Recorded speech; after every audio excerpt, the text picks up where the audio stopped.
আজকে আবার নতুন একটা ব্লগ নিয়ে চলে এসেছি। আজকে আমাদের ইন দ্য সাইড মানে জিওরি টাওয়ার, কিন্তু এটা আমাদের নিজস্ব না। তো এখানে আমাদের পিএম করতে হয়। পিএম মানে এই যে ধুলোগুলো সব ঝাড়তে হয় ফিল্টারে, না হলে ওডিসিতে হাই টেম্পার আছে। তার ধরুন দেখুন, ক্যামেরাম্যান একটু ফ্যানটা দেখাবেন। ফ্যান নামিয়েছি এখানে, দেখুন এখানে ফ্যানটা নামাতে চালাচ্ছি, ফ্যান অন করে ধুলো টুলো ঘাটি। দেখুন ভালো ড্রেস পোশাক পরেও এরকম কাজ করতে হয়, কী করবো বলুন। দেখছেন তো কেমন ধুলো বার হচ্ছে, দেখুন আপনারা দেখতেই থাকুন। বুঝলেন? দেখুন গাই ফিল্টারটায় তাহলে কত ধুলো ছিল, দেখুন আপনারাই দেখুন এখানে কত ধুলো বার হয়েছে। এবার এটার বিরাসের আর কোনো কাজ নেই।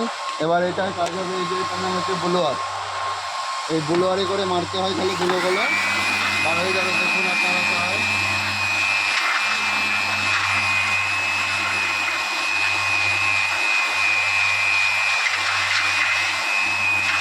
বুঝলেন। দেখুন গাইস, নতুনের মতন করতে পারবো না, কিন্তু তবুও দেখুন অনেকটাই চকচক করছে।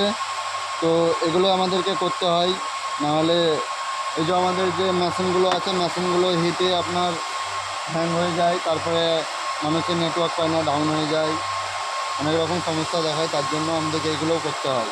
আমাদেরকে টাওয়ারের সব কাজই করতে হয়, টাওয়ারে সময় সময় উঠতেও হয় কোনো উপরের প্রবলেম হলে পরে। হ্যালো গাইস, দেখছেন এই ফ্যানটা থাকে উপরে, আপনাদেরকে উপরে তুলেও দেখাবো। নামিয়েছিলাম, একটু প্রবলেম হয়েছিল, এইগুলো পুড়ে গেছিলো। এটা একটা কানেকশান, তো এটা পুড়ে গেছিলো, তার জন্য এখানে ডাইরেক্ট করেছি। এখানে এমসিবি দিয়ে আমি চেক করে দেখে নিলাম, খুব সুন্দর একটা হাওয়া বার হচ্ছে। এটাতেই মেশিনগুলোকে ঠান্ডা করে রাখে। তো এখন আমি ফিটিং করে আবার আপনাদেরকে ফ্যানটা তুলে দেখাচ্ছি।